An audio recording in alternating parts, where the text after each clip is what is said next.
Morse for that wonderful dissertation that goes nicely with today's sermon. In January, we talked about the characteristics of an initiate, and I want to take that and develop it further and take the practical lessons actually discussed in a very popular book, I'm sure many of you are familiar with it, called The 7 Habits of Highly Effective People by Stephen Covey, and apply them to the spiritual teachings of the great work. Aristotle told us that we are what we repeatedly do. Excellence, then, is not an act, but a habit. Now, in his book, Stephen Covey outlined 7 principles or habits that he considers as the most important for effective living. And he based these principles on the qualities of responsibility, integrity, mutual understanding, patience, and purpose. I'm sure all those words are quite familiar to all of us in this room today.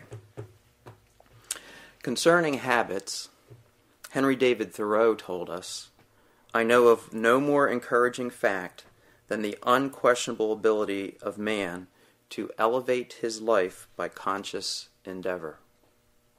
To elevate his life by conscious endeavor. Taking that, Mr. Covey outlined 7 habits as follows. Number 1, be proactive.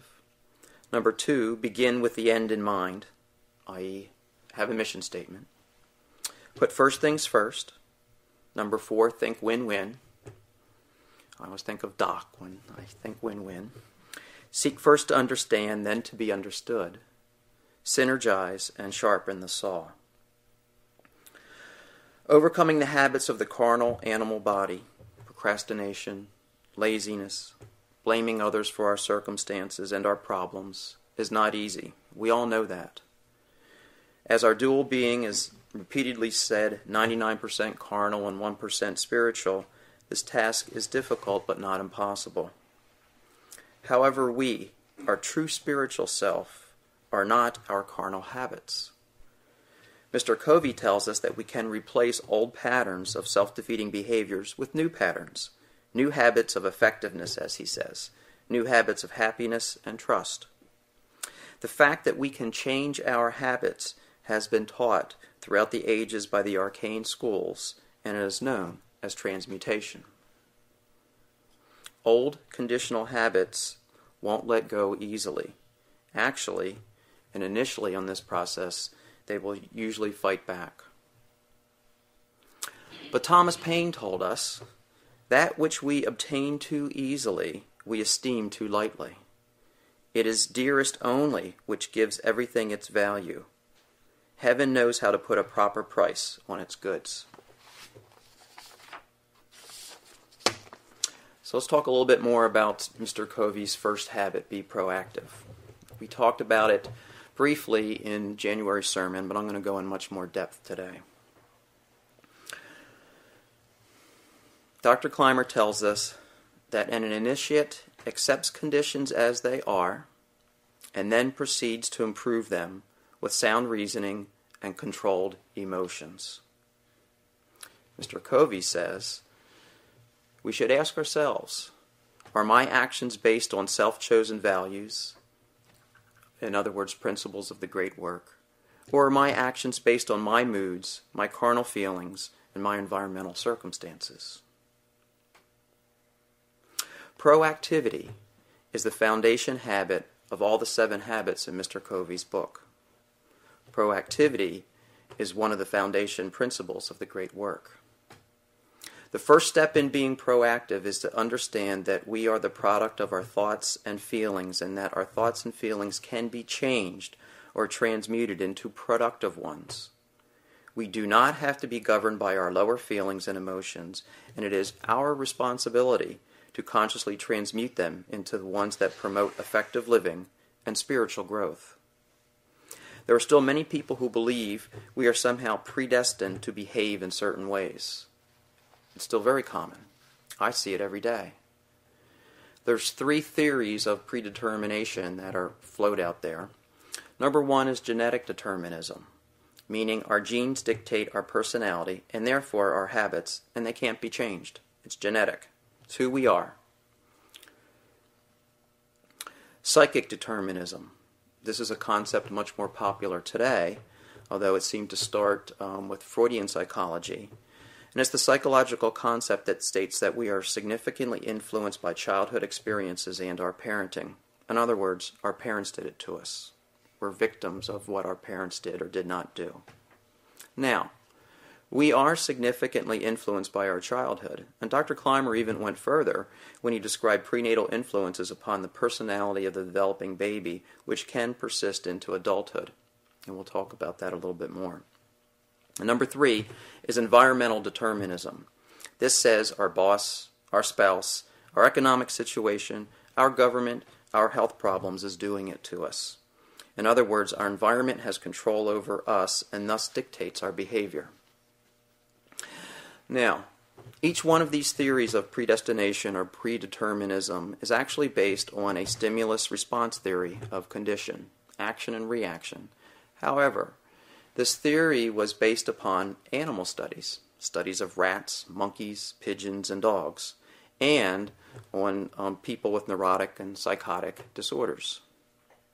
The most notable study is Dr. Pavlov's experiments, and I'm sure most of us in this room have heard Pavlov's dog. But for those that haven't, I'll briefly describe what he did. He took dogs and he simultaneously did 2 things. He rang a bell and gave them a dish of food.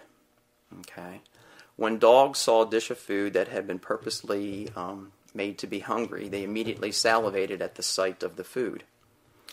He did that repeatedly, and then he took away the food and just rang the bell. And when he rang the bell, they salivated. The dogs were conditioned to salivate when they heard the bell, based on that experiment. So there was a stimulus, ringing the bell, and there was a response to salivate. That is the whole basis of conditioning or predetermined stimulus and response. It's all based on animal studies. Conditioning theory basically then says that we are provided with a stimulus or some life event, an unpleasant news, criticism from our supervisor, economic loss, illness, suffering, and then we are somehow predetermined to automatically respond in a fashion as dictated either by our genes, our childhood influences, or our environment, just as Pavlov's dogs did. This theory further implies that we have no control over our circumstances, our life, and that our responses to life events are immutable and unchangeable based on conditioning.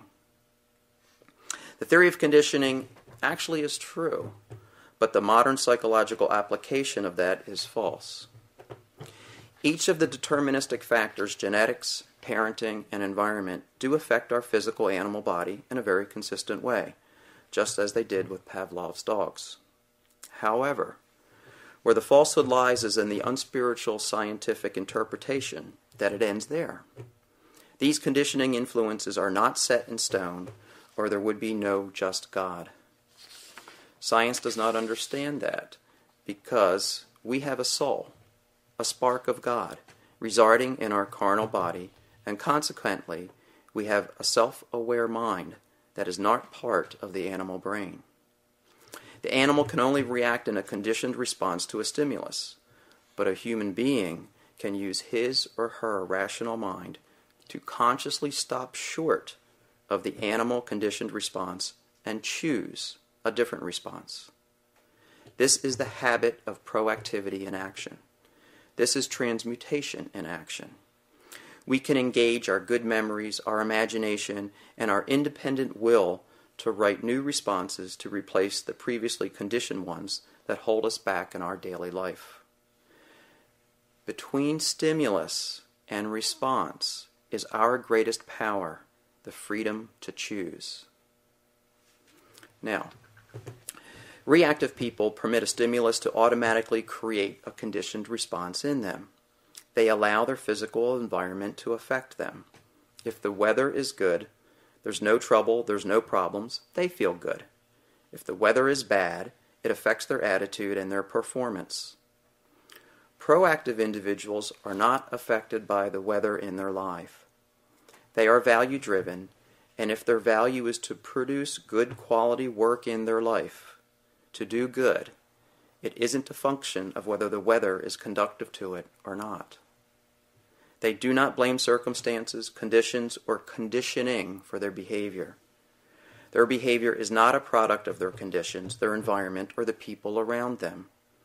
Their behavior is a product of their own conscious choice based on their values. The ability to transmute a conditioned impulse into a spiritual value is the essence of the proactive person. It is not what happens to us, but our response to what happens to us that hurts us or helps us.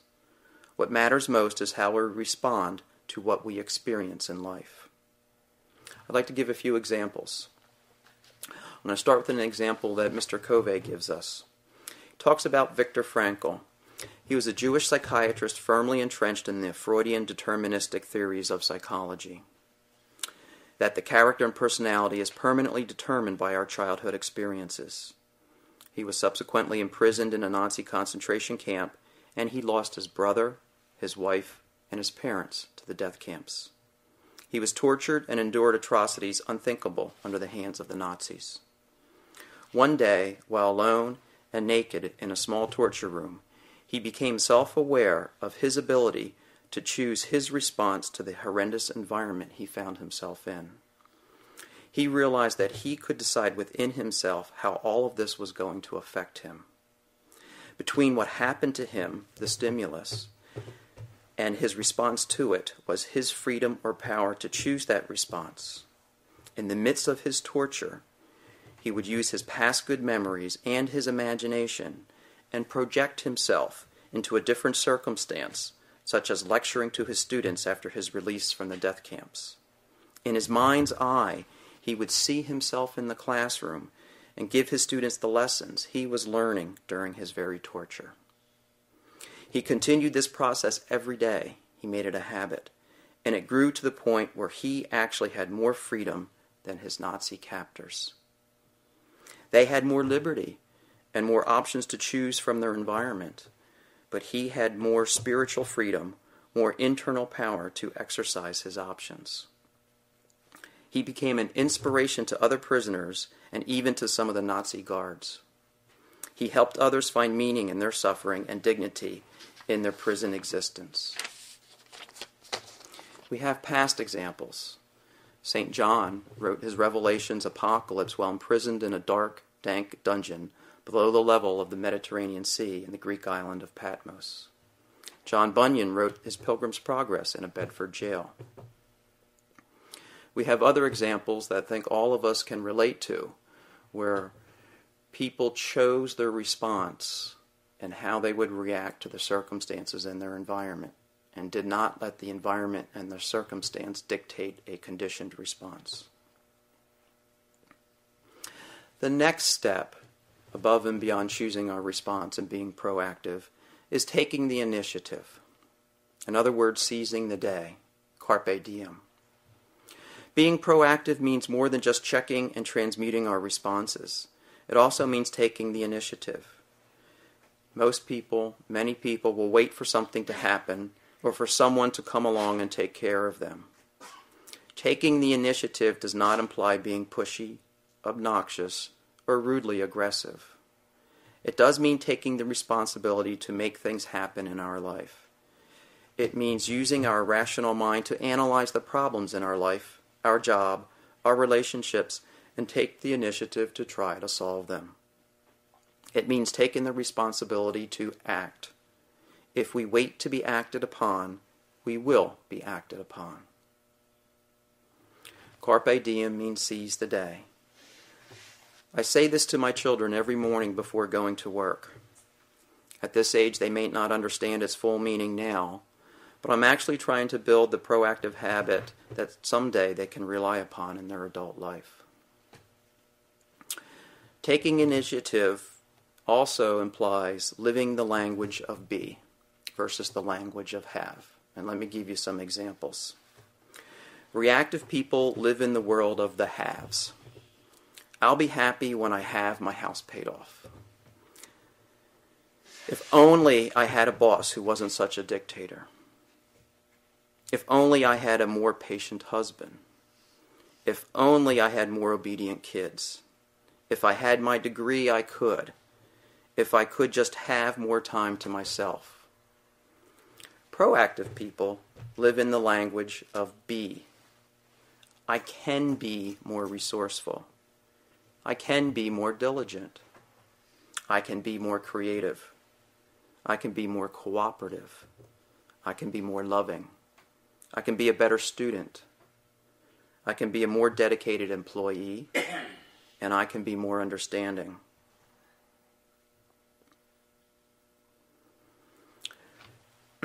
Proactive people learn from their mistakes.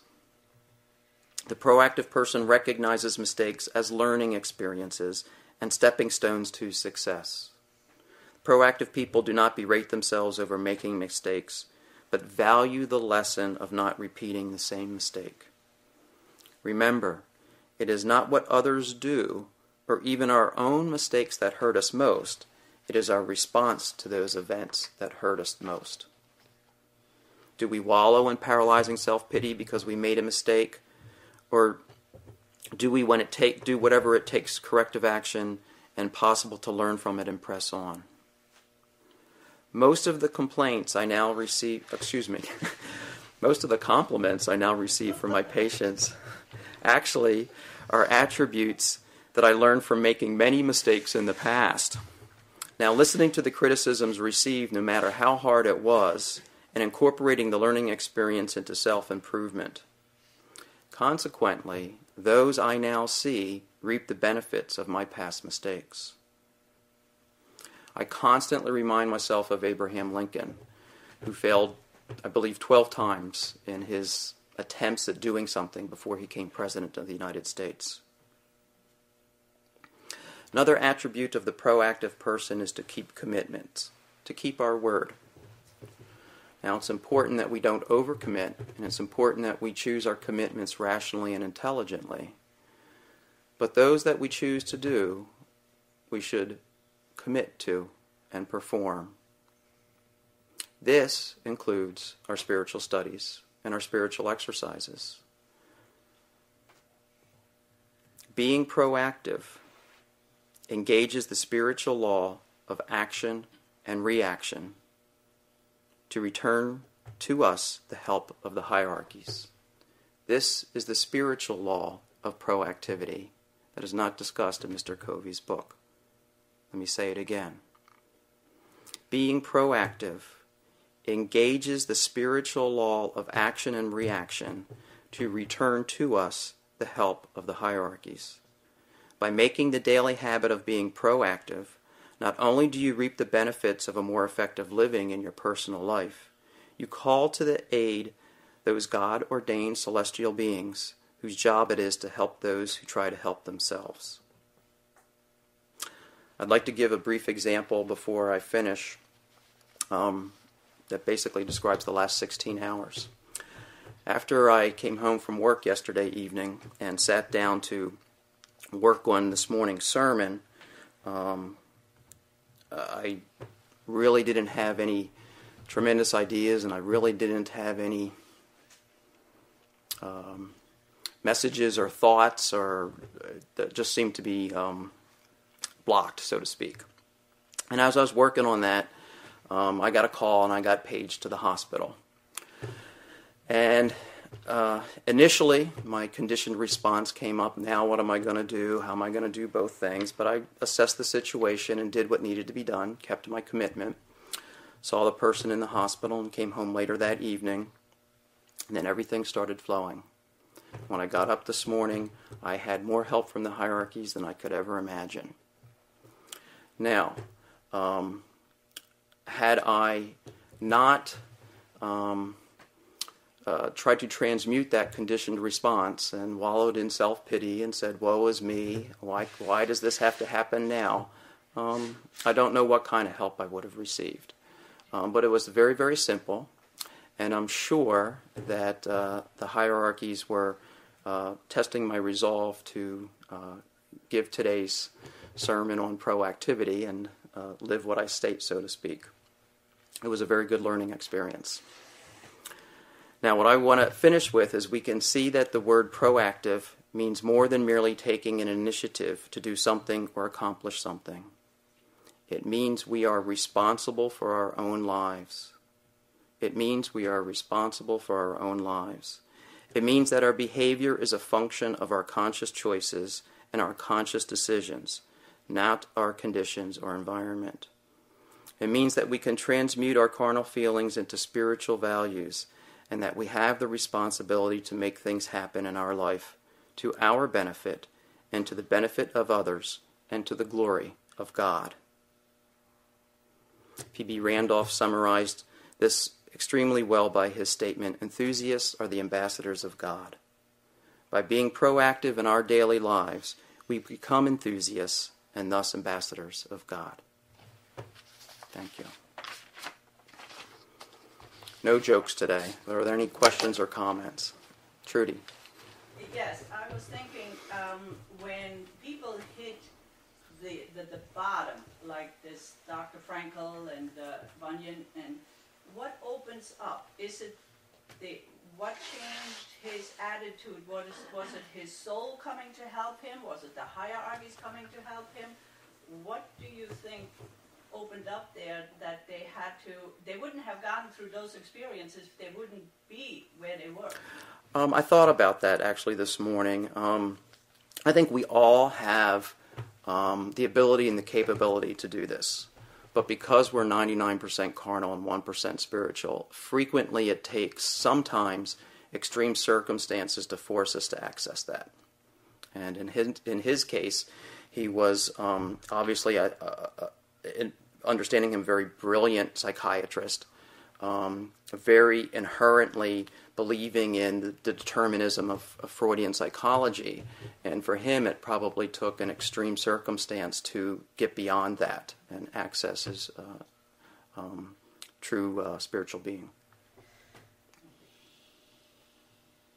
And perhaps it was as he was able to be an example for others right with him to follow, and for us to look back and learn from him also. Any other questions or comments? Please rise for the benediction. May the divine consciousness shine upon us and overshadow us as we leave the portals of this temple today. May the divine light within us shine ever so much brighter, becoming in deed and in truth a lamp unto our feet and a beacon in the darkness for all those who are groping for the light. Amen, amen, amen. Peace be with you.